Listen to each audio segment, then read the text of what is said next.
그때부터 우린 더욱 과감해지기 시작했어요. 남편은 없었고 채울 수 없는 강을 채우듯 서로의 빈자리를 끝없이 채워갔죠. 그럴수록 서로를 향한 갈증은 오히려 더 깊어졌습니다. 안녕하세요. 시니어 화이팅입니다. 오늘 들려드릴 사연은 외로웠던 한 여자와 우연히 그녀를 마주치게 된 한 택배기사의 이야기입니다. 두 사람의 위험한 선택은 과연 어디로 향하게 될까요? 끝까지 함께 해주세요. 이야기가 마음에 드신다면 좋아요와 구독도 부탁드립니다. 그럼 지금부터 사연을 시작하겠습니다. 남편이 출장을 떠난 지 사흘째였어요. 아니, 나흘째였을까요? 수지는 손가락을 꼽아보다가 그만뒀죠. 며칠이 지났는지는 이제 크게 의미가 없었어요. 하루하루가 거의 같은 모양으로 흘러가고 있었으니까요. 출장이 길어질 거라는 건 이미 알고 있었고 그 사실을 받아들이는 속도도 생각보다 빨랐습니다. 창문 너머로 아침 햇살이 거실을 채웠어요. 먼지가 빗속에서 천천히 떠다녔죠. 수지는 소파에 앉아 그 장면을 한참 바라봤어요. 저렇게라도 움직이고 있다는 게 눈에 밟히더라고요. 예전 같았으면 그냥 지나쳤을 장면이었는데 요즘은 사소한 것에도 시선이 오래 머물렀습니다. 테이블 위에는 아침 식사가 그대로 놓여 있었어요. 식빵 한 조각과 미지근해진 커피. 수지는 먹을 생각이 없었지만 습관처럼 차려놨죠. 혼자 먹게 될 걸 알면서도 손은 늘 같은 순서로 움직였어요. 바꾸는 게 더 귀찮게 느껴졌거든요. 누군가와 마주 앉아 밥을 먹던 기억이 어렴풋이 남아 있었지만 지금은 혼자였습니다. 시계 소리가 유난히 크게 들렸어요. 평소엔 흘려보내던 소리였는데 요즘은 그 규칙적인 소리가 괜히 거슬릴 때가 있었죠. 수지는 리모컨을 집어들고 텔레비전을 켰어요. 아침 뉴스가 흘러나왔지만 수지는 내용을 듣지 않았습니다. 말이 이어지고 있다는 사실만으로도 집이 덜 비어 있는 것처럼 느껴졌기 때문이었습니다. 집은 깔끔했습니다. 먼지 하나 없이 정돈되어 있었죠. 수지는 매일같이 청소를 했어요. 하지 않으면 안 될 것 같아서가 아니라 가만히 서 있으면 괜히 숨이 막히는 기분이 들었거든요. 걸레질을 하고 창문을 닫고 이불을 개었지만 오후 2시쯤이면 더 할 일은 남아있지 않았습니다. 그럴 땐 소파에 앉아 창밖을 보거나 핸드폰을 만지작거렸어요. 남편에게서 온 메시지는 없었죠. 어젯밤 잘 자라는 짧은 문자가 마지막이었습니다. 수지는 답장을 보내지 않았어요. 괜히 보내면 또 기다리게 될 것 같았거든요. 그 생각이 먼저 들었고 결국 화면을 끄고 핸드폰을 내려놨습니다. 저녁이 되면 불을 켰어요. 거실 불, 주방 불, 침실 불까지 전부 다 켰죠. 어두운 공간에 혼자 남아있는 게 요즘은 유난히 불편하게 느껴졌거든요. 밝아진 집안에서 수지는 다시 텔레비전을 켰어요. 사람들은 웃고 울고 싸우고 있었죠. 괜히 채널을 한 번 더 돌려봤지만 곧 멈췄습니다. 밤 11시가 되면 잠자리에 들었어요. 침대에 누워서도 한참을 뒤척였죠. 옆자리가 비어 있다는 게 또렷하게 느껴졌어요. 남편이 없는 건 처음이 아니었지만 이번엔 그 빈자리가 자꾸 신경 쓰였습니다. 왜 그런지는 잘 모르겠더라고요. 다만 가슴 한쪽이 비어 있는 감각이 쉽게 가라앉지 않았습니다. 어느 순간부터였을까요? 수지는 발소리에 예민해져 있었어요. 현관문이 열리는 소리, 엘리베이터가 멈추는 소리, 복도에서 울리는 작은 발걸음까지 실제로 누군가 올 거라고 기대한 건 아니었죠. 그런데도 귀가 먼저 반응하더라고요. 하지만 그런 소리는 끝내 들리지 않았고 집안은 다시 조용해졌습니다. 아침이 오면 똑같은 하루가 시작됐어요. 커튼을 열고 커피를 내리고 텔레비전을 켰죠. 뉴스를 보다가 드라마를 보다가 어느새 저녁이 됐습니다. 하루가 지나갔다는 느낌보다는 하루를 또 무사히 넘겼다는 생각이 먼저 들었습니다. 외롭다는 말은 한 번도 입 밖으로 내지 않았어요. 누구에게 말할 수도 없었고 말한다고 달라질 것 같지도 않았죠. 수지는 조용히 버텼습니다. 이 정도쯤은 괜찮다고 스스로에게 반복해서 말하면서요. 그렇게 시간은 흘렀습니다. 겉으로 보기엔 아무 일도 일어나지 않는 나날이었죠. 하지만 아무 일도 없다는 사실이 더 이상 편안하게 느껴지지는 않았습니다. 수진의 마음속 어딘가에서는 이름 붙일 수 없는 감정이 조금씩 자리를 넓혀가고 있었습니다. 집은 여전히 깔끔했고 텔레비전은 여전히 켜져 있었습니다. 그리고 수지는 혼자였어요. 다만 그 혼자라는 상태를 예전과는 조금 다른 감각으로 받아들이고 있었습니다. 그날 오후였어요. 수지는 편의점에 다녀오는 길이었죠. 손에 든 비닐봉지는 생각보다 가벼웠습니다. 우유 한 팩과 식빵 한 봉지뿐이었어요. 요즘 수진이 사오는 건 늘 그 정도였죠. 아파트 입구에 들어서자 엘리베이터 문이 막 열리고 있었어요. 수지는 걸음을 조금 재촉했죠. 문이 닫히기 전에 안으로 들어섰어요. 그리고 거의 동시에 뒤에서 누군가 함께 올라탔습니다. 택배 상자를 든 남자였어요. 수지는 무심코 옆을 봤죠. 작업복 차림의 택배 기사였습니다. 얼굴은 처음 보는 것 같았어요. 아니, 어쩌면 본 적 있었을지도 모르겠더라고요. 이 아파트엔 늘 비슷한 얼굴들이 오갔으니까요. 남자는 수진 옆에 섰어요. 엘리베이터 안은 생각보다 좁았죠. 그 공간에 둘만 서 있었습니다. 수진은 층수 버튼을 눌렀고 남자도 잠시 망설이다가 자기 층을 눌렀어요. 문이 닫히면서 안쪽 공기가 조금 달라졌습니다. 수지는 시선을 앞에 둔 채 서 있었어요. 엘리베이터가 천천히 위로 올라가기 시작했죠. 숫자, 표시 등의 불빛이 하나씩 바뀌고 있다는 것만 느껴졌어요. 평소라면 아무 생각 없이 지나갔을 시간입니다. 그런데 오늘은 달랐어요. 수진의 시선이 무심결에 옆으로 흘렀죠. 남자의 팔이 눈에 들어왔어요. 반팔 작업복 밖으로 드러난 팔뚝이었습니다. 일 때문에 단단해진 팔이었어요. 핏줄이 살짝 도드라져 있었고 피부에는 햇볕에 그을린 흔적이 남아 있었죠. 왜 그게 그렇게 또렷하게 보이는지 수진 스스로도 조금 낯설었습니다.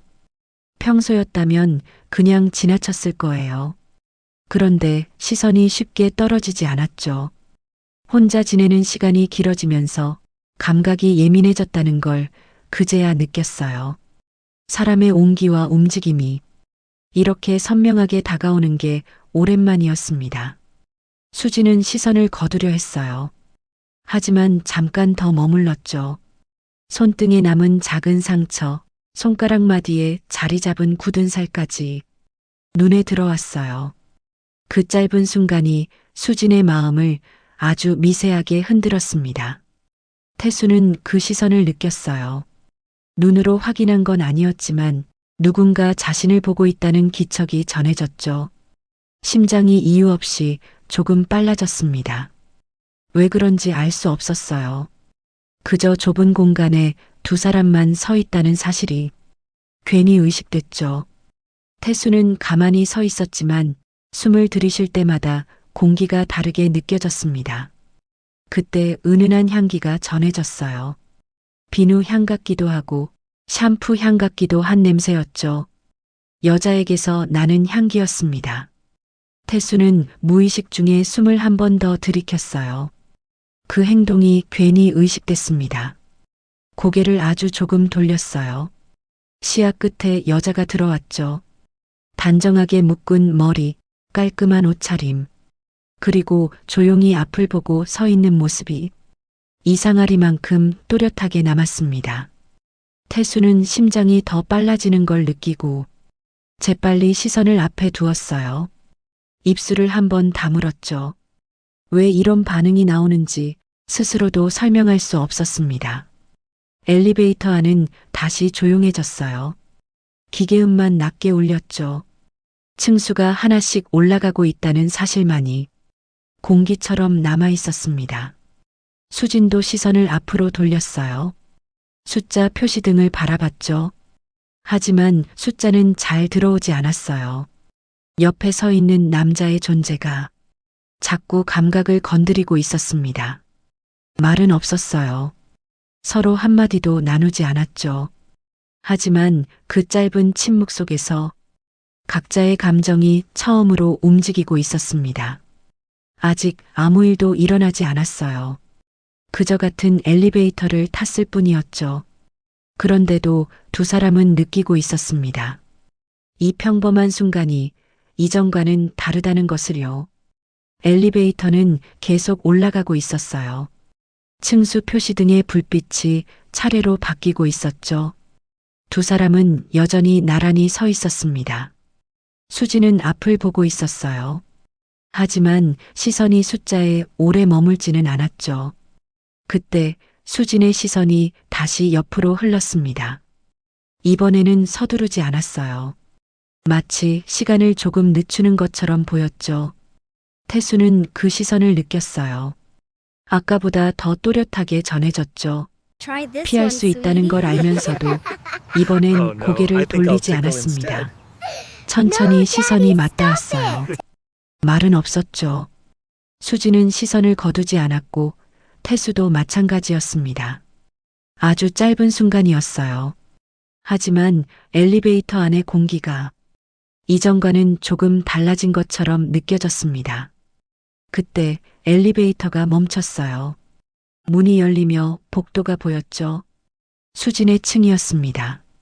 수진이 먼저 한 발 내디뎠어요. 엘리베이터 밖으로 나가면서도 잠깐 고개를 아주 조금만 돌렸습니다. 확인하듯 아니면 남겨두듯 그 시선이 태수 쪽에 짧게 머물렀죠. 수지는 곧바로 복도로 향했어요. 현관 쪽으로 걸어가다 멈춰섰죠. 가방에서 열쇠를 꺼내는 모습이 보였습니다. 태수는 엘리베이터 안에 그대로 서 있었어요. 문이 닫히는 동안 수진의 뒷모습에서 시선을 떼지 못했습니다. 엘리베이터 문이 닫혔어요. 그제야 태수는 숨을 한번 내쉬었죠. 다시 조용해진 엘리베이터 안에서 태수는 가만히 서 있었습니다. 방금까지 이어지던 시선의 감각이 쉽게 사라지지 않았습니다. 표시등 옆에 붙은 숫자가 시야에 들어왔어요. 그냥 스쳐본 숫자였을 뿐이었는데 이상하게 또렷하게 남아 있었습니다. 엘리베이터가 다시 움직이기 시작했어요. 태수는 자기 층을 향해 올라가고 있었죠. 하지만 머릿속은 조금 전 수진이 내리던 그 순간에 멈춰 있는 것 같았어요. 그날 이후 그 숫자는 태수의 기억 속에서 자꾸 떠올랐습니다. 왜 그런지는 알 수 없었어요. 굳이 떠올리려 하지 않아도 이미 머릿속에 남아 있었으니까요. 며칠이 지났어요. 수지는 그 후로도 몇 번 엘리베이터를 탔지만 그 택배 기사를 다시 보지는 못했습니다. 마주칠 거라는 기대는 없었어요. 다만 문득문득 그날 잠시 머물렀던 시선이 떠오를 뿐이었죠. 그러던 어느 오후였어요. 수지는 산책을 하고 돌아오는 길이었습니다. 아파트 입구에 들어서자 엘리베이터 문이 막 열리고 있었어요. 수지는 걸음을 조금 재촉했죠. 문이 닫히기 전에 안으로 들어섰어요. 그리고 고개를 들었습니다. 택배기사였어요. 며칠 전 엘리베이터에서 마주쳤던 바로 그 남자였죠. 손에는 택배 상자 몇 개가 들려 있었습니다. 수진의 발걸음이 잠깐 멈칫했어요. 태수도 수진을 알아봤습니다. 눈이 마주쳤죠. 짧은 순간이었지만 두 사람 모두 상대를 기억하고 있다는 걸 굳이 말하지 않아도 알 수 있었습니다. 수진은 안으로 들어서며 가볍게 고개를 숙였어요. 태수도 작게 고개를 끄덕였죠. 그리고 둘은 다시 나란히 서게 됐습니다. 문이 닫혔어요. 엘리베이터가 위로 올라가기 시작했죠. 층수 표시 등의 불빛이 차례로 바뀌고 있었습니다. 말은 없었어요. 하지만 이번엔 공기가 달랐죠. 이미 한 번 서로를 인식한 뒤라서 침묵마저 이전과는 다르게 느껴졌습니다. 수지는 잠시 망설이다가 입을 열었어요. 혹시 저희 집 택배 있나요? 목소리는 차분했죠. 태수는 고개를 돌려 수진을 봤습니다. 오늘 한 게 있습니다. 태수는 짧게 대답했어요. 손에 들린 택배 상자들을 한번 내려다봤죠. 엘리베이터 안에서 바로 건네줄 수도 있는 상황이었습니다. 그런데도 태수는 상자를 들춰보지 않았어요. 대신 대답이 끝나기도 전에 말이 먼저 나왔습니다. 1301호시죠. 그 숫자가 그냥 나온 말이 아니라는 걸 수지는 그 순간 바로 알아차렸습니다. 엘리베이터 안의 공기가 눈에 띄게 가라앉았어요. 수지는 아무 말도 하지 않았어요. 그저 고개를 한번 아주 작게 끄덕였죠.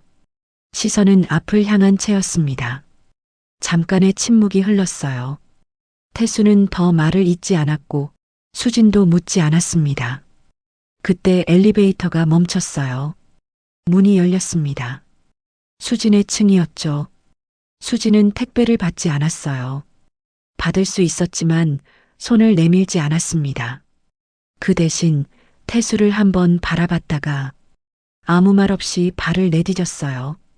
엘리베이터 밖으로 나온 수진은 잠깐 걸음을 늦췄다가 이내 아무 일 없다는 듯 복도 쪽으로 걸어갔습니다. 태수는 엘리베이터 안에 그대로 서 있었어요. 손에는 여전히 택배 상자들이 들려 있었죠. 문이 닫히기 직전 태수의 시선이 수진의 뒷모습을 따라 움직였습니다. 엘리베이터 문이 닫혔어요. 그리고 잠시 뒤 복도 쪽에서 발소리가 하나 더 이어졌습니다. 수진은 현관문 앞에 섰어요. 태수는 그 뒤에 서 있었습니다. 두 사람 사이에는 한두 걸음 남짓한 거리만 남아 있었죠. 그 거리에서 수진은 문고리보다 먼저 자기 숨을 의식했어요. 숨이 너무 또렷하면 마음도 들킬 것 같아서 괜히 한번 삼켰죠. 수진은 바로 문을 열지 않았어요. 가방에서 열쇠를 꺼내 손에 쥐었지만 자물쇠 앞에서 잠시 멈췄습니다. 열쇠를 쥔 손이 잠깐 굳었어요. 힘을 주고 있는데도 손끝만은 이상하게 느슨했죠. 자물쇠 구멍이 바로 앞인데 손이 그 자리를 한 번에 찾지 못하더라고요. 태수는 택배 상자를 들고 가만히 서 있었어요. 무언가 말을 꺼내야 할 것 같았지만 어떤 말이 먼저 나와야 할지는 떠오르지 않았죠. 괜찮습니다. 하고 돌아서면 끝날 일이었어요. 그렇게 생각했는데도 몸이 그 말을 따라주지 않았습니다. 태수는 상자를 들고 있는 팔에 조금 힘을 더 줬어요. 긴장을 감추는 방법이 그거밖에 없는 사람처럼요. 그 순간 태수는 문 하나를 사이에 두면 모든 게 원래대로 돌아갈 거라고 믿고 싶었어요. 그런데 수진이 문 앞에 멈춰 서 있는 것 자체가 이미 원래대로가 아니었죠. 그래서 태수는 더더욱 입을 열지 못했어요. 말이 나오면 선택이 확정되어 버릴 것 같았거든요. 그 사이에 침묵이 흘렀어요. 복도는 조용했고 두 사람의 숨소리만 희미하게 섞였습니다. 조용함이 오히려 무거웠죠. 다른 집 문 여닫는 소리 하나만 나도 둘이 동시에 정신을 차릴 것 같았습니다. 태수는 귀가 먼저 복도를 더듬는 느낌이 들었어요. 아무 소리도 없다는 사실이 더 위험하게 느껴졌습니다. 수지는 그제야 열쇠를 자물쇠에 넣었어요. 천천히 돌렸죠. 문이 열렸습니다. 문이 열리는 소리가 생각보다 또렷했어요. 수지는 그 소리에 잠깐 눈을 내리깔았습니다. 이제는 스스로도 뒤로 물러날 핑계가 없다는 걸 그 소리가 먼저 말해주는 것 같았죠. 그제야 수진의 마음이 한번 정리되었습니다. 문이 열리자 수진은 바로 안으로 들어가지 않았어요.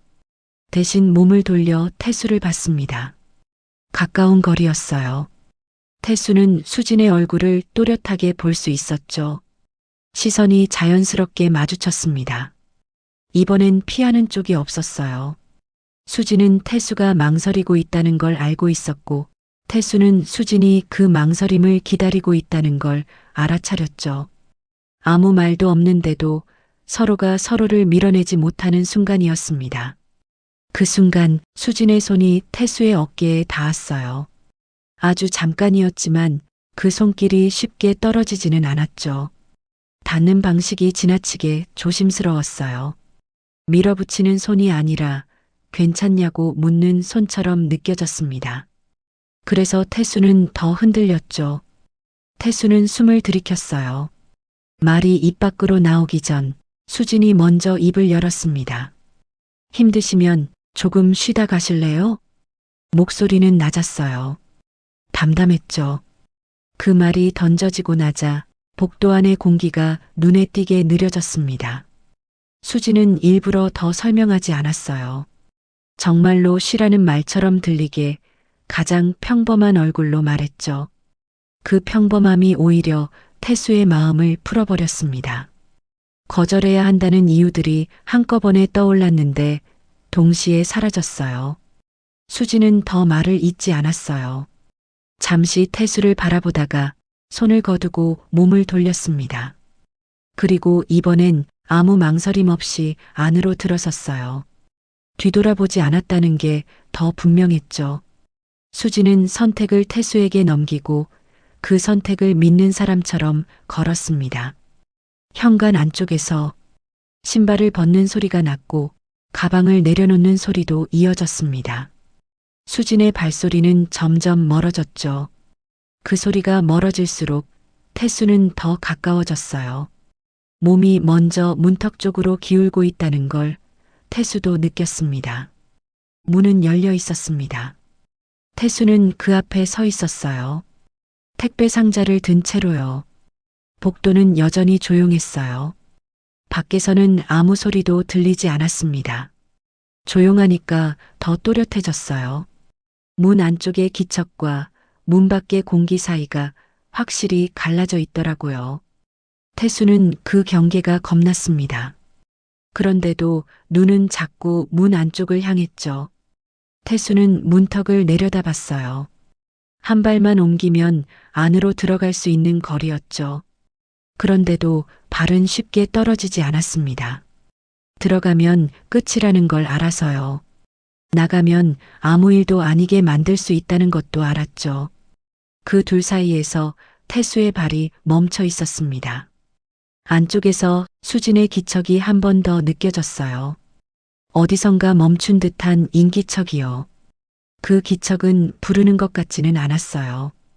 그런데도 태수는 그 기척이 자기 쪽을 알고 있다는 느낌을 받았죠. 그게 더 위험했습니다. 알면서도 모르는 척할 수 없게 만들었으니까요. 태수는 숨을 한 번 더 들이켰습니다. 손에 든 택배 상자가 조금 무겁게 느껴졌어요. 상자 무게가 아니라 지금 들고 있는 마음의 무게 같았죠. 태수는 손가락을 한번 오므렸다가 풀었습니다. 손이 떨리는 걸 들키고 싶지 않았거든요. 그리고 천천히 발끝이 문 안쪽을 향해 기울었습니다. 그 한 걸음이 어떤 모양의 결과를 부를지 태수도 알고 있었어요. 그래도 그때 태수는 딱 한 번만 쉬었다 가면 된다고 스스로를 설득하고 있었습니다. 태수의 발이 문턱을 넘었어요. 현관 안으로 들어선 순간 수진의 숨이 미세하게 흔들렸죠. 그 숨결이 평소보다 조금 빨랐다는 걸 수진도 느끼고 있었습니다. 느끼면서도 애써 모른 척했죠. 지금 이 감각을 인정하는 순간 돌아갈 자리가 더 좁아질 것 같았거든요. 뒤에서 문이 닫히는 소리가 들렸어요. 작은 소리였지만 그 소리 하나로 바깥과 안쪽이 분명히 갈라졌습니다. 문이 닫히자 집안의 공기가 갑자기 낮아진 것처럼 느껴졌어요. 소리는 사라졌는데 존재감만 더 또렷해졌죠. 복도에서 들리던 소음은 완전히 사라졌어요. 엘리베이터 소리도 다른 집에 기척도 없었죠. 집안은 유난히 고요했습니다. 태수는 현관에 잠시 서 있었어요. 택배 상자를 내려놓았죠. 천천히 신발을 벗었습니다. 그 동작 하나하나가 조심스러웠어요. 소리를 줄이려는 게 아니라 자기 마음을 눌러두는 사람처럼요. 수지는 그걸 보며 태수도 이미 같은 지점에 와 있다는 걸 알아차렸습니다. 수지는 불을 켜지 않았어요. 창문으로 들어오는 희미한 빛만 남아 있었죠. 밝아지면 다시 판단이 돌아올 것 같아서 그대로 두었습니다. 어둠 속에 있으면 표정까지 감출 수 있을 것 같았어요. 멈추고 싶다는 마음도 멈추지 못하겠다는 마음도요. 태수는 안쪽을 바라봤어요. 어둠 속에서도 수진의 윤곽이 느껴졌죠. 수진은 말하지 않았습니다. 그저 그 자리에 서 있었어요. 하지만 가만히 있지는 못했죠. 손끝이 아주 조금 움직였어요. 어디에 두어야 할지 모르는 사람처럼 허공을 더듬듯이요. 숨이 일정하게 이어지지 않았어요. 들이마셨다 내쉬는 리듬이 자꾸 어긋났습니다. 태수는 수진 쪽을 향해 서 있었어요. 아주 가까운 자리에서 서로의 체온이 먼저 닿았습니다. 손이 닿기도 전에 숨이 먼저 겹쳐졌어요. 피할 수는 있었지만 피하는 쪽이 더 크게 흔들릴 것 같은 거리였습니다. 숨이 겹쳐지는 순간 방 안의 공기 흐름이 눈에 띄게 요동쳤어요. 수진의 어깨가 가볍게 떨렸어요. 스스로도 느낄 만큼이었습니다. 태수는 그 떨림을 보고 아주 잠깐 망설였어요. 괜찮냐고 묻는 게 맞을지, 아무 말도 하지 않는 게 맞을지.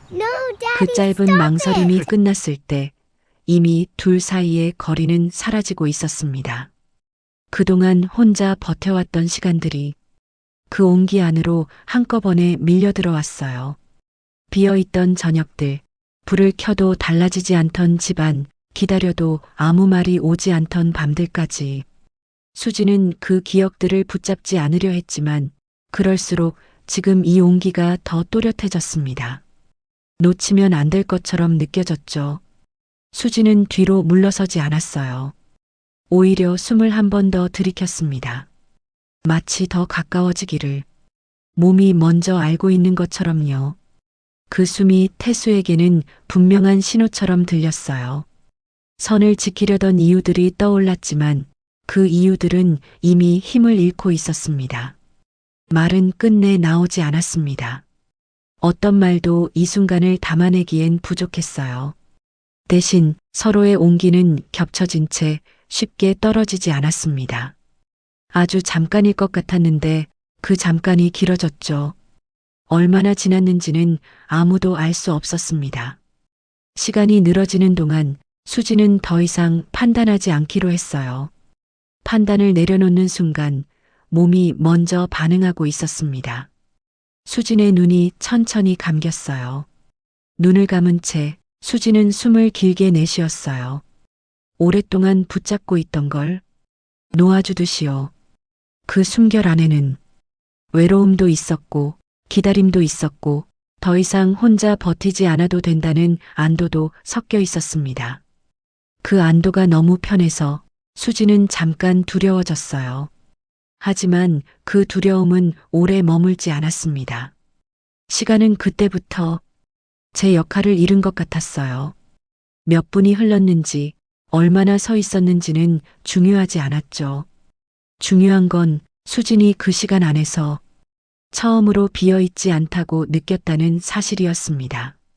어둠 속에서 두 사람의 숨소리만 남아 있었어요. 처음엔 달랐던 호흡이 조금씩 닮아가고 있었죠. 한참이 지난 뒤 태수의 목소리가 아주 낮게 들렸습니다. 괜찮아요? 수지는 바로 대답하지 않았어요. 짧게 숨을 고른 뒤 고개를 끄덕였죠. 네.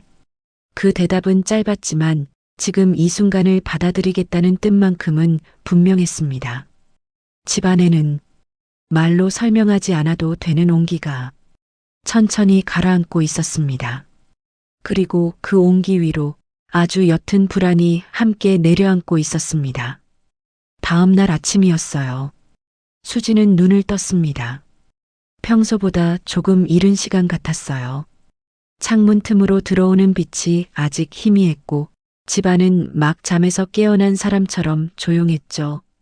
눈을 뜨자마자 수지는 한 가지를 먼저 확인했어요. 소리였어요. 어젯밤처럼 고요한지 아니면 아침답게 움직이는지요.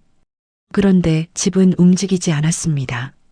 눈을 뜬 순간부터 어제와는 공기가 다르다는 걸 느꼈어요.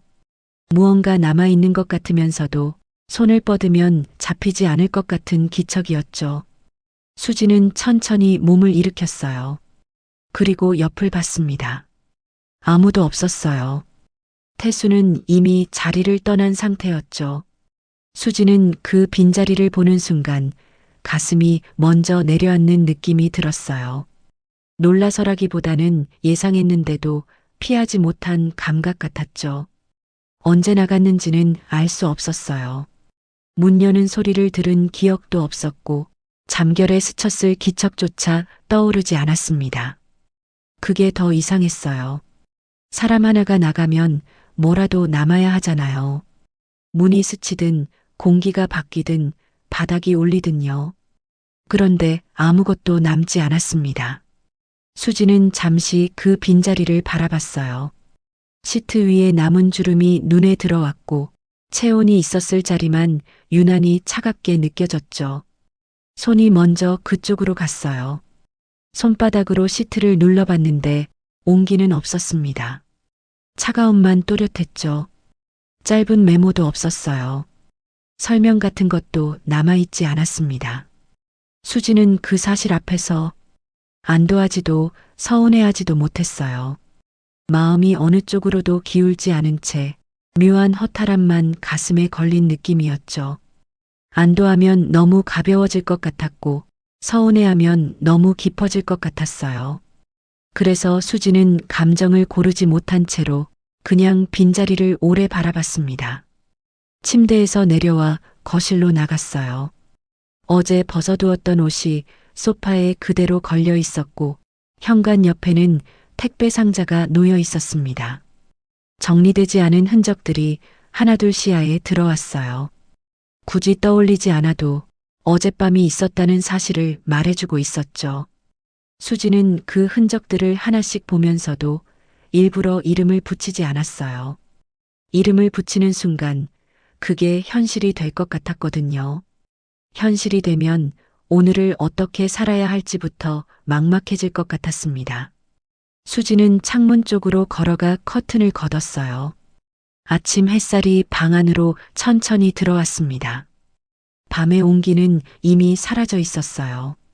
대신 설명하기 어려운 공허함이 어제보다 더 또렷하게 남아 있었죠. 햇살이 들어오자 방 안의 먼지가 천천히 보이기 시작했어요. 수지는 그 먼지를 보면서 생각했어요. 밝아지면 사라질 줄 알았던 것들이 오히려 더 잘 보이는구나 하고요. 수지는 소파에 앉았습니다. 무릎 위에 손을 얹은 채 한동안 가만히 앞을 바라봤어요. 어젯밤 분명 누군가 곁에 있었어요. 체온도 느꼈고 숨소리도 들렸죠. 혼자가 아니라는 감각이 분명히 있었습니다. 그런데 지금은요. 그때보다 더 비어 있는 것처럼 느껴졌어요. 이상했어요. 채워졌다고 생각했는데 오히려 마음 안쪽이 더 크게 비어 있는 느낌이었죠. 수지는 천천히 숨을 내쉬었습니다. 숨을 내쉬는 것만으로는 부족하더라고요. 숨을 내쉬면 가벼워질 줄 알았는데 가슴은 그대로였습니다. 그제야 깨닫기 시작했어요. 이 관계가 채워주지 못한 게 무엇이었는지를요. 온기는 있었지만 온기만으로는 부족했어요. 가까웠지만 가까움만으로는 마음이 머물지 않았죠. 수지는 그 사실을 인정하는 순간 마음이 한번 정리되었습니다. 어젯밤의 선택을 후회하느냐의 문제가 아니었어요. 그 선택이 무엇을 해결해주지 못했는지를 이제는 알 것 같았죠. 선을 넘기 전에는 몰랐어요. 하지만 선을 넘고 나서야 외로움이 오히려 더 선명해졌다는 걸 알았습니다. 그건 몸으로 채울 수 있는 게 아니었어요. 누군가의 체온으로 잠시 가릴 수는 있었지만 사라지고 나면 더 깊게 남는 것이었죠. 수지는 고개를 숙였습니다. 손끝이 유난히 차갑게 느껴졌어요. 차가운 건 손끝뿐이 아니었어요. 마음 한쪽도 같이 식어 있었습니다. 식어서 괜찮아진 게 아니라 식어서 더 아픈 느낌이었죠. 창밖에서는 아침이 시작되고 있었죠. 사람들의 발소리와 차소리, 하루를 여는 익숙한 소음들이 들려왔습니다. 하지만 그 소리들은 수진의 마음까지는 닿지 않았어요. 집안은 여전히 조용했어요. 어제보다도 그제보다도 더 조용하게 느껴졌죠. 수지는 그 조용함이 싫지 않았어요. 문제는 그 조용함이 이제는 익숙해 보였다는 거였죠. 익숙해지면 다시 돌아갈 수도 있다는 뜻 같아서요. 수지는 일어나 현관으로 갔습니다. 택배 상자를 들어 올렸어요. 생각보다 가벼웠죠. 안으로 가져와 상자를 열었습니다. 별것 아닌 생활용품이 들어 있었어요. 며칠 전 아무 생각 없이 주문했던 물건이었죠. 수지는 그걸 보며 씁쓸하게 웃었어요. 이 상자 때문에 시작된 일이었다는 생각이 뒤늦게 마음을 스쳤습니다. 그때는 그저 편하려고 시킨 거였어요. 그 편함이 이렇게까지 번질 줄은 정말 몰랐던 거죠. 하지만 이제 그 상자는 그저 상자일 뿐이었죠. 아니, 상자 자체는 상자인데요. 수진에게는 그 상자가 어젯밤이 실제였다는 증거처럼 느껴졌습니다. 수진은 물건을 제자리에 두고 다시 소파에 앉았습니다. 시계를 봤어요. 아직 7시도 되지 않았더라고요. 하루가 시작되려 하고 있었어요. 그런데 수지는 그 하루를 무엇으로 채워야 할지 도무지 떠올릴 수 없었습니다. 채울 게 없어서가 아니라 어떤 걸 채워도 어딘가 비어 있을 것 같아서요. 수지는 한동안 손바닥을 바라봤어요. 어젯밤의 온기는 사라졌는데 그 온기를 기억하는 감각만은 남아 있었습니다. 그 이후로 만남은 생각보다 빠르게 잦아졌어요. 처음에는 어젯밤을 떠올리기만 해도 심장이 먼저 조용해졌는데요. 며칠이 지나자 그 조용함이 낯설지 않게 몸에 붙기 시작했죠. 처음엔 며칠에 한 번이었죠.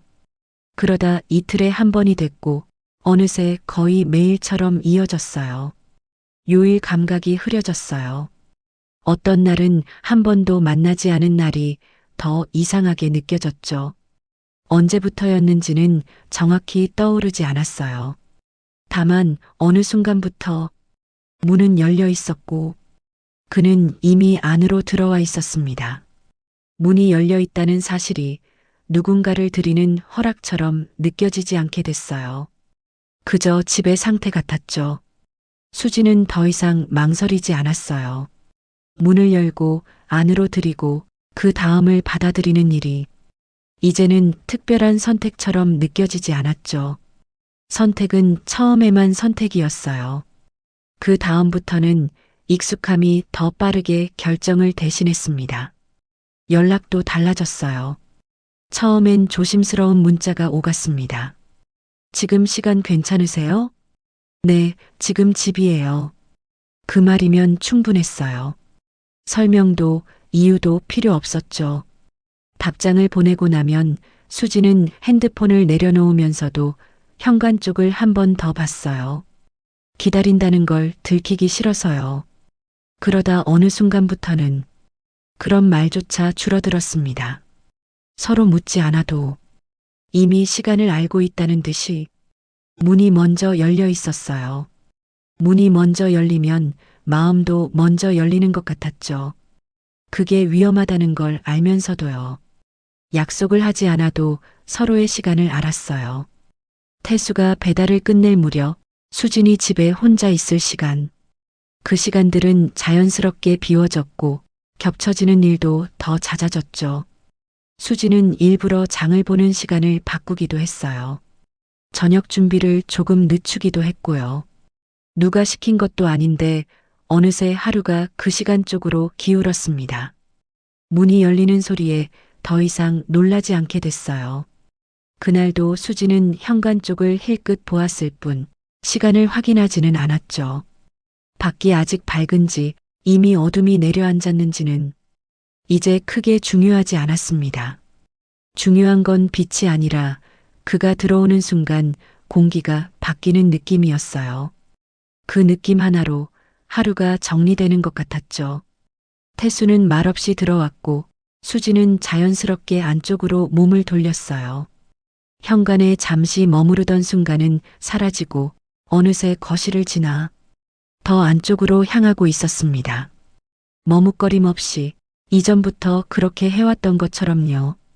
현관 매트가 살짝 밀려있는 날도 있었고 물컵이 싱크대에 그대로 남아있는 날도 있었어요.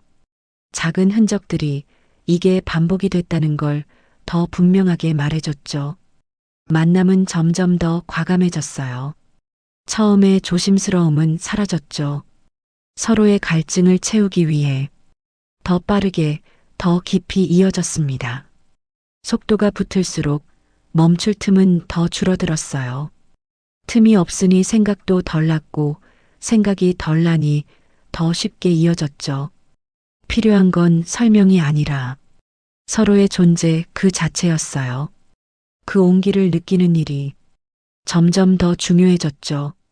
수지는 그 온기가 사라질까봐 겁이 난 적도 있었어요.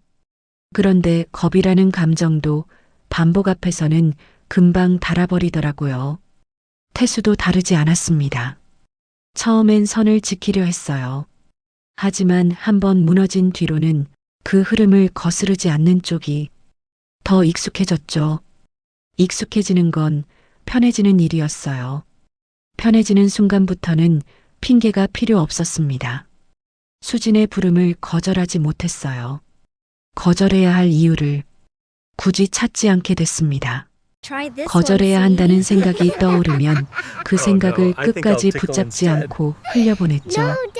그러고 나면 마음이 오히려 가벼워졌습니다. 위험하다는 건 알고 있었죠. 이웃의 시선, 언제든 마주칠 수 있는 사람들, 설명해야 할 상황들, 그래도 그 가능성들을 하나하나 따져보는 일은 점점 뒤로 밀려났어요. 엘리베이터 문이 열리는 소리에도 한 번씩 마음이 움찔했지만요. 그 움찔함조차 금방 사라졌습니다. 어느 날 저녁 태수가 평소보다 늦게 왔습니다. 수지는 그를 기다리고 있었죠. 기다린다는 말이 맞는지 모르겠어요. 수지는 그냥 그 시간이 오기 전부터 이미 마음이 먼저 비워져 있었거든요. 문이 열리고 태수가 들어섰어요. 수지는 묻지 않았습니다. 왜 늦었는지, 무슨 일이 있었는지. 태수도 설명하지 않았죠. 그저 수진에게 다가갔습니다. 말은 필요 없었어요. 이미 이런 장면에 익숙해져 있었으니까요.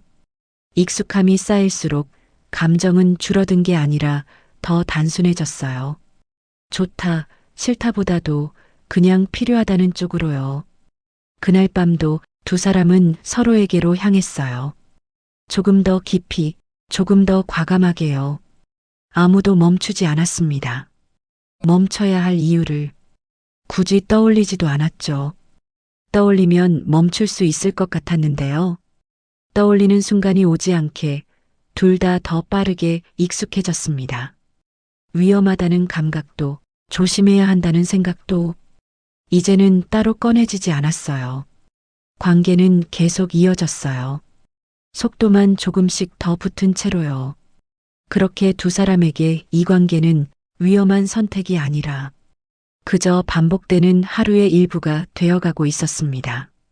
그리고 수지는 문득 이게 하루의 일부가 되는 순간부터가 진짜 위험이라는 걸 아주 늦게 알아차리기 시작했어요.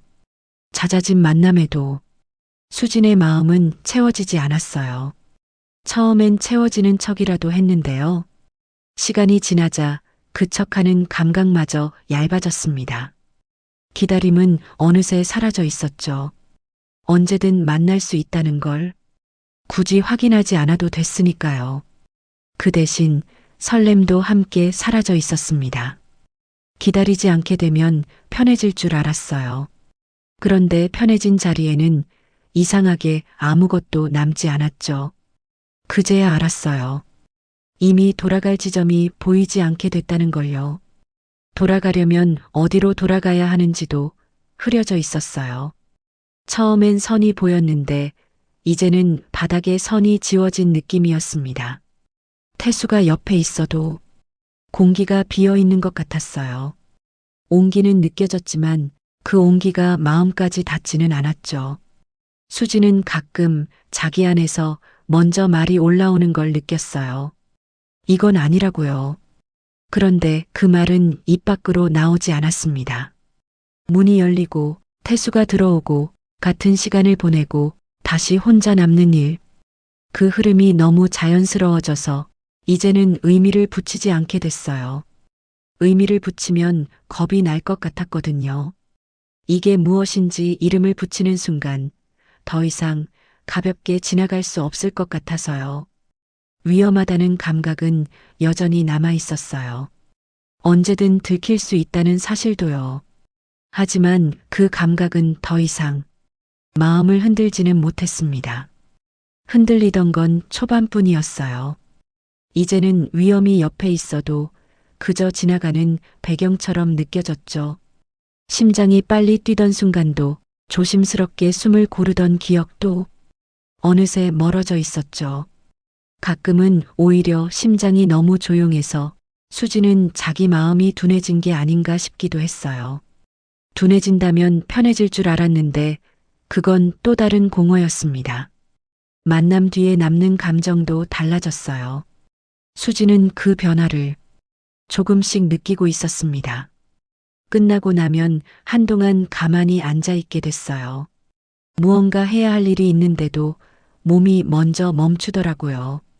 처음엔 무언가 채워진 것 같았어요. 적어도 그 순간만큼은요. 하지만 이제는 서로의 온기를 느낄수록 갈증이 더 또렷해졌습니다. 갈증이란 게 이상했어요.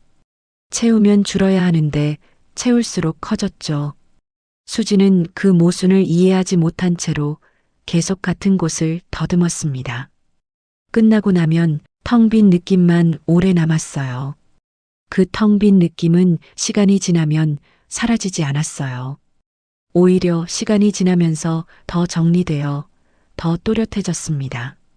태수가 떠난 뒤 수지는 혼자 소파에 앉아 있곤 했어요.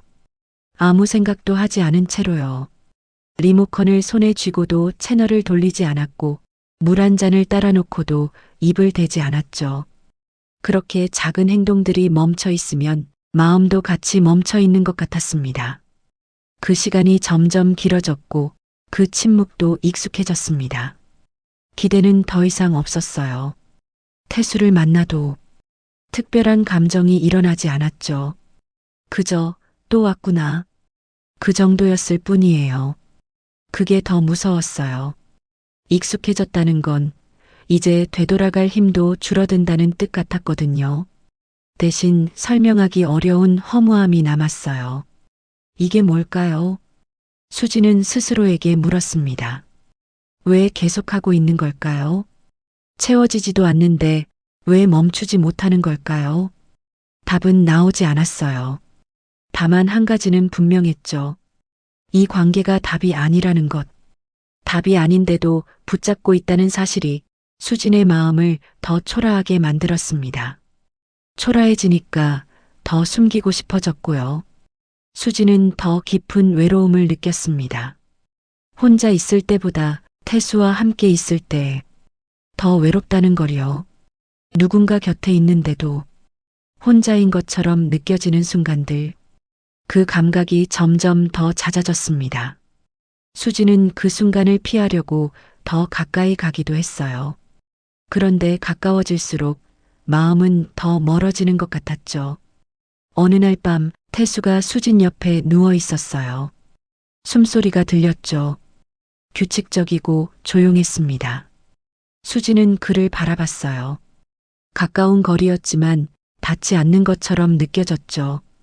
태수는 옆에 있는데도 수진은 혼자 방에 남겨진 느낌이었어요. 그때 수진은 문득 이 관계의 끝을 상상했습니다. 끝을 상상하는데도 놀랍게도 마음이 흔들리진 않았습니다. 그게 더 이상했죠. 이 사람과 나 사이엔 뭐가 있는 걸까요? 온기만 있고 마음은 없는 것 같았어요. 마음이 없는 게 아니라 마음이 머물 곳이 없다는 느낌이었습니다. 잠깐 스치고 지나가면 따뜻한데 남아있을 자리가 없었죠. 수지는 천천히 눈을 감았습니다. 아무 말도 하지 않은 채로요. 태수도 말하지 않았어요. 둘 사이엔 침묵만 흘렀죠. 그 침묵 속에서 수지는 오래 머물렀습니다. 침묵이 길어질수록 수지는 더 또렷해졌어요. 지금 자기 마음이 어디로도 가지 못하고 있다는 사실이요. 이 관계는 외로움을 채워주지 못해요. 오히려 외로움을 더 선명하게 만들 뿐이었죠. 그래도 멈추지 못했습니다. 이유를 알 수 없었어요. 습관이 된 건지, 두려움 때문인 건지, 아니면 그냥 멈추는 법을 잊어버린 건지. 수지는 답을 찾지 못했어요. 다만 이 관계가 어디로도 나아가지 않고 있다는 사실만 조용히 남아 있었습니다. 그리고 그 사실이 수진에게는 조용한 공포처럼 남아 있었어요. 무언가가 끝나야 한다는 걸 알면서도 끝내는 방법을 모르는 사람처럼요. 복도에서 스치는 시선들이 늘어났어요. 예전 같지 않은 기척이 조금씩 생활 안으로 스며들고 있었죠. 처음엔 우연이라고 넘겼어요. 아파트에 사람이 많은 날도 있으니까요. 하지만 비슷한 시선이 자꾸 겹치자 그제야 기척이라는 말이 더 어울린다는 생각이 들었습니다. 엘리베이터에서 마주칠 때, 계단을 오를 때, 현관 앞을 지나칠 때, 누군가의 눈길이 잠깐 멈췄다가 아무 일 없다는 듯 흘러가는 순간들이 있었어요. 그때마다 수지는 시선을 피하지도 굳이 설명하려 하지도 않았어요. 피하면 더 의식하는 것처럼 보일 것 같았고 아무 말도 하지 않는 쪽이 오히려 자연스러워 보였거든요. 수군거림이 들리는 것 같았어요. 정확한 말은 아니었지만 그 분위기만으로도 충분했죠. 웃음이 갑자기 낮아지거나 말이 끊기는 타이밍 같은 것들이요. 하지만 수지는 이제 거의 반응하지 않았습니다. 그보다 더 먼저 반응하는 게 따로 있었으니까요. 문이 열리는 소리 하나만으로도 몸이 먼저 움직이는 상태였어요. 생각이 따라오기 전부터 이미 현관 쪽으로 시선이 향해 있었습니다. 태수와 함께 보내는 시간, 그게 더 중요했습니다. 이웃들의 시선보다 수군거림보다요. 중요하다는 말이 정확한지는 몰랐어요. 다만 그 시간이 없으면 하루가 어딘가 어긋나는 느낌이 들었죠.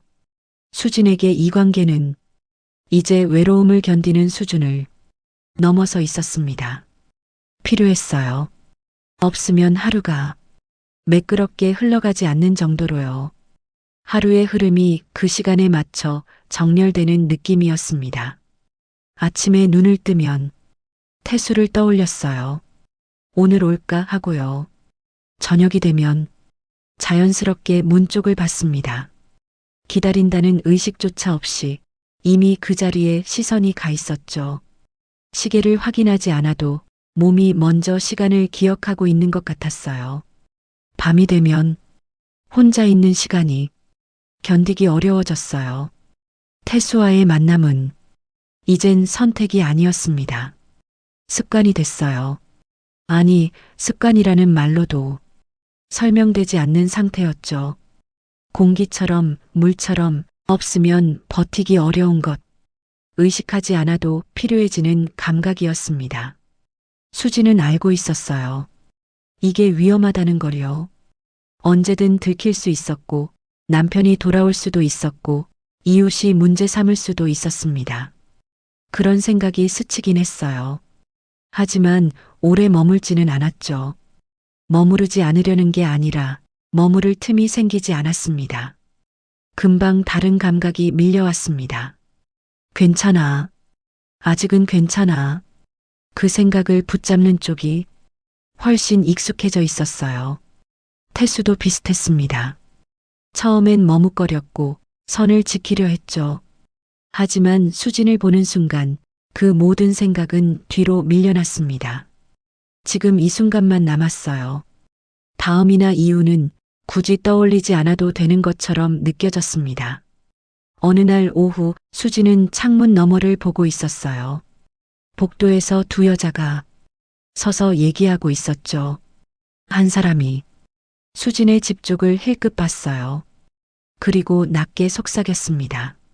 수진은 그 장면을 분명히 봤어요. 들리지 않는 말이 더 또렷하게 느껴지는 순간이었습니다. 가슴이 철렁했죠. 하지만 그 감정도 잠시였을 뿐이에요. 그냥 그러려니 했어요. 이미 설명할 수 없는 쪽으로 몸이 먼저 움직이고 있었으니까요. 수지는 창문에서 물러났습니다. 그리고 소파에 앉았어요. 핸드폰을 들었다가 다시 내려놨죠. 연락을 먼저 하면 이 관계가 너무 분명해질 것 같았거든요. 조금 있으면 오겠죠. 언제나 그랬듯이요. 그 생각 하나만으로 시간이 흘러갔습니다. 시간을 보내는 게 아니라 기다림이 시간을 대신 채우는 느낌이었어요. 저녁이 됐어요. 문 여는 소리가 들렸습니다. 수지는 그 소리에 생각보다 먼저 반응했어요. 몸이 일어섰죠. 그 반응이 너무 자연스러워서 이제는 놀라지도 않았습니다. 태수가 들어왔습니다. 말은 없었어요. 서로를 잠깐 봤을 뿐이었죠. 하지만 그걸로 충분했습니다. 수지는 그에게 다가갔어요. 망설이지 않고요. 이 순간이 필요했습니다. 이게 없으면 수지는 하루를 버틸 수 없었으니까요. 버틴다는 말이 점점 더 정확해지고 있었습니다. 두 사람은 다시 서로에게로 향했습니다. 멈출 생각은 없었어요. 멈추는 방법도 이미 떠오르지 않았죠. 위험은 여전히 거기 있었지만 이제는 배경처럼 느껴질 뿐이었습니다. 늘 보던 풍경처럼요. 그래서 더 눈에 띄지 않았습니다. 그날 저녁도 집안은 둘만이 공유하던 기척으로 조용히 채워지고 있었어요. 낯설지 않은 고요였죠. 그래서 더 경계하지 못했습니다. 익숙해진 기척과 움직임이 공간에 남아 있었죠. 이제는 그 기척이 언제부터 있었는지조차 서로 따로 떠올리지 않게 된 상태였어요. 수진과 태수는 자연스럽게 가까운 거리에 서 있었습니다. 이제는 굳이 말을 꺼내지 않아도 흐름이 이어지는 사이가 됐어요. 몸이 먼저 다음을 알고 있는 듯한 그런 거리였습니다. 그때였어요. 현관 쪽에서 예상치 못한 소리가 들렸습니다. 열쇠가 돌아가는 소리였어요.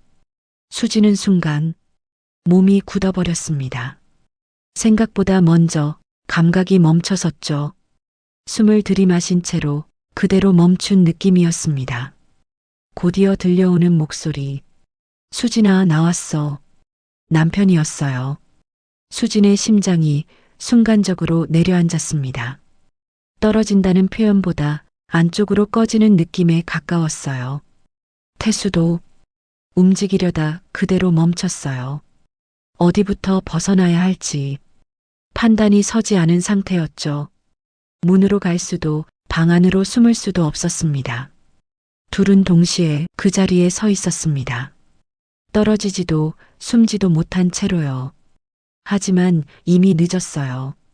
현관문이 닫히는 소리가 집안을 가르며 울렸습니다. 발소리가 가까워졌어요. 그 소리가 한 걸음씩 현실을 끌고 들어오는 것처럼 들렸죠.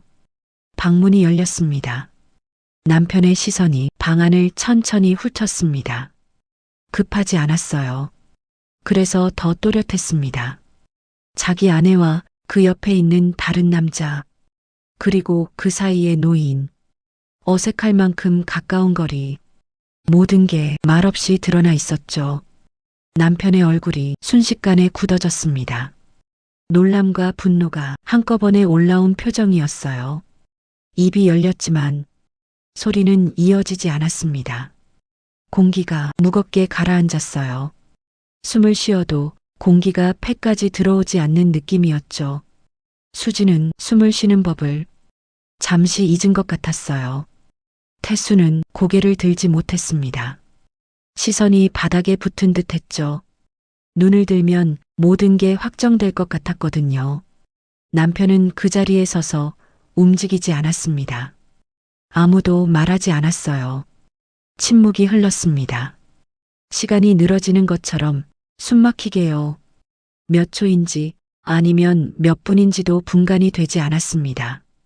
그 침묵 속에서 수지는 자신의 심장 소리만 선명하게 들을 수 있었습니다. 태수의 손이 미세하게 떨리고 있었어요. 눈에 띌 만큼요. 남편은 여전히 말이 없었습니다. 그저 방 안을 보고 있었죠. 아내를 그리고 그 옆에 남자를 확인하듯이요. 이미 답을 알고 있는 사람처럼요. 남편의 손이 천천히 주먹을 쥐었다가 다시 풀렸습니다. 그 반복이 수진의 눈에 들어왔어요. 그 손이 멈추지 않는다는 게 오히려 더 무서웠습니다. 남편의 입술이 미세하게 떨렸습니다. 무언가 말하려는 기색이 있었지만 그 말은 끝내 나오지 않았어요. 공기만 더 짙어졌습니다. 수지는 뭐라도 말해야 한다는 걸 알고 있었어요. 하지만 어떤 말도 제자리를 찾지 못했습니다. 여보, 수진의 목소리는 겨우 흘러나왔어요. 떨리면서요. 그 한마디에 이미 모든 감정이 묻어 있었습니다. 남편은 수진을 바라봤습니다. 그 눈빛에는 질문도 확인도 없었어요. 이미 모든 걸 알고 있다는 얼굴이었죠. 말은 필요 없었습니다. 남편의 시선이 천천히 옮겨갔어요. 아내 옆에 서 있는 그 남자에게로요. 한 걸음, 그리고 또 한 걸음. 남편은 태수 앞에 섰습니다. 가까운 거리에서 태수의 얼굴을 내려다봤어요. 도망칠 수 없을 만큼의 거리였습니다. 그 시선이 공간을 눌러버리는 것처럼 무거웠습니다. 태수는 천천히 고개를 들었습니다. 두 사람의 눈이 마주쳤어요. 남편의 얼굴이 더 단단해졌습니다. 말 대신 숨을 한번 깊게 내쉬었어요. 그 짧은 호흡에 눌러왔던 감정이 그대로 실려 있었습니다. 방 안의 공기가 터지기 직전처럼 팽팽해졌어요. 수지는 그 자리에 붙들린 듯 서 있었습니다.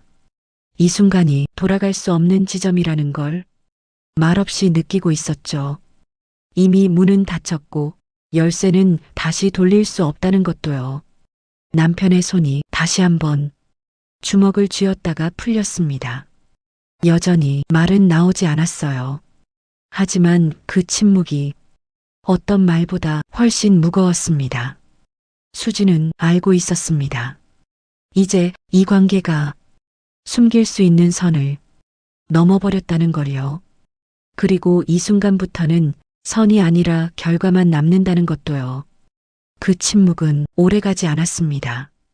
남편이 한 걸음 더 다가왔어요. 태수와의 거리가 팔 하나 거리로 줄어들었죠.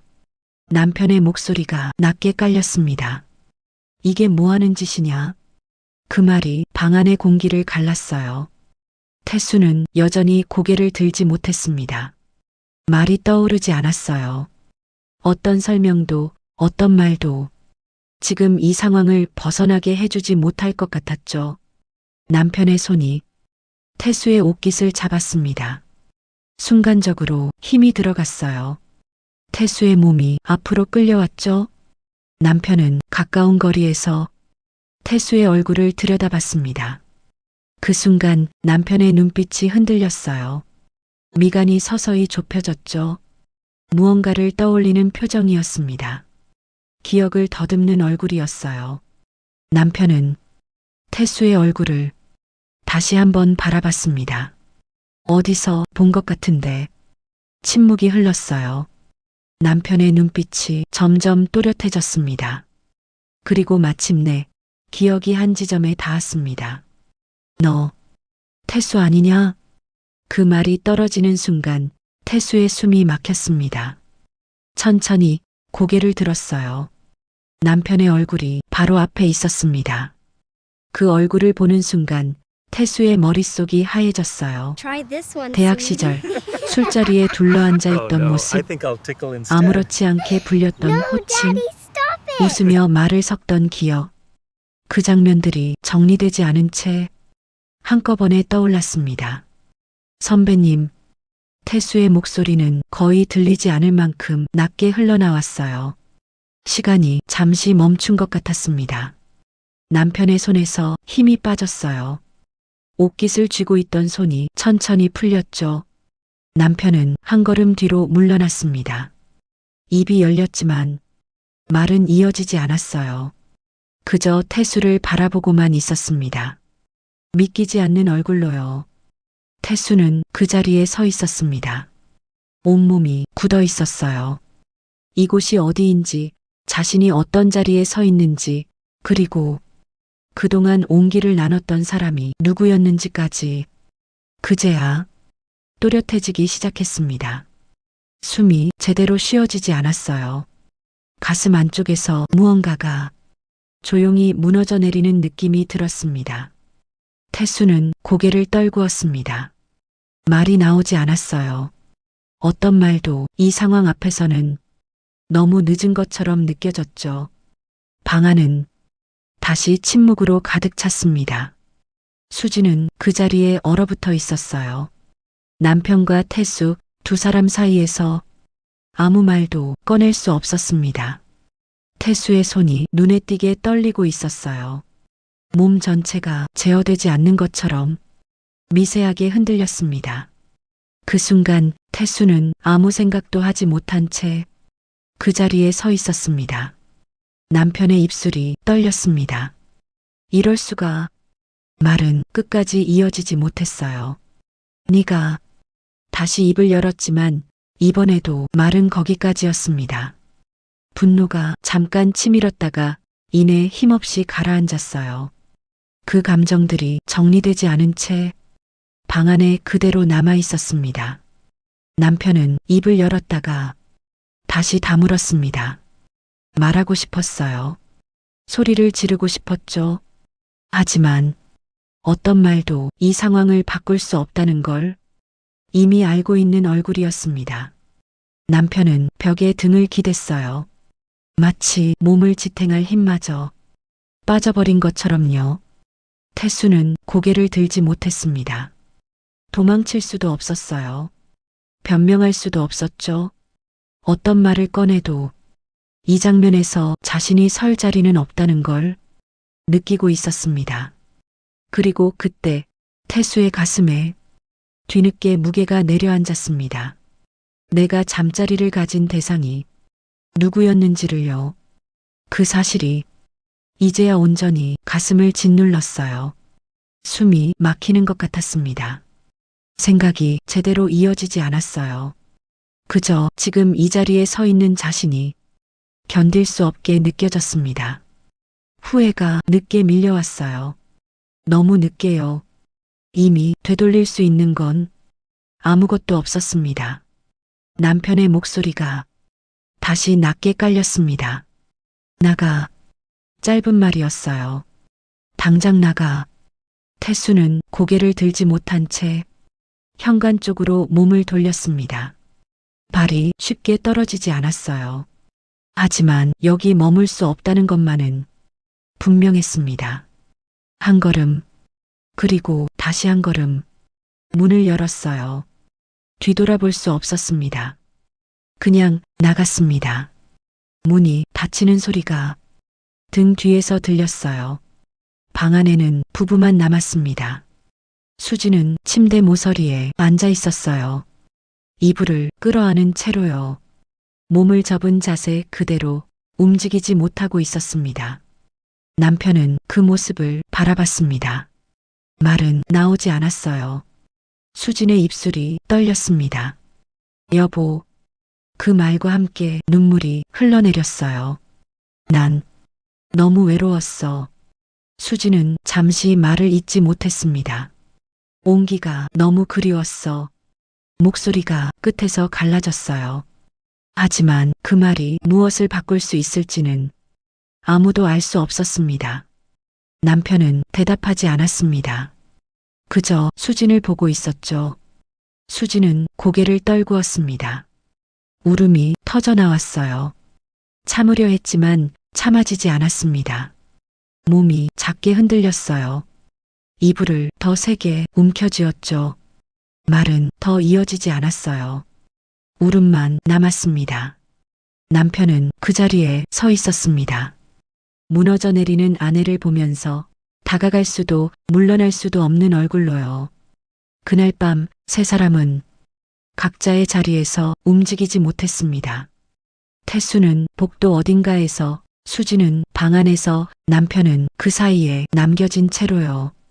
아무도 말하지 않았고 아무도 잠들지 못했습니다. 밤은 조용히 깊어지고 있었어요. 태수는 그 뒤로 나타나지 않았습니다.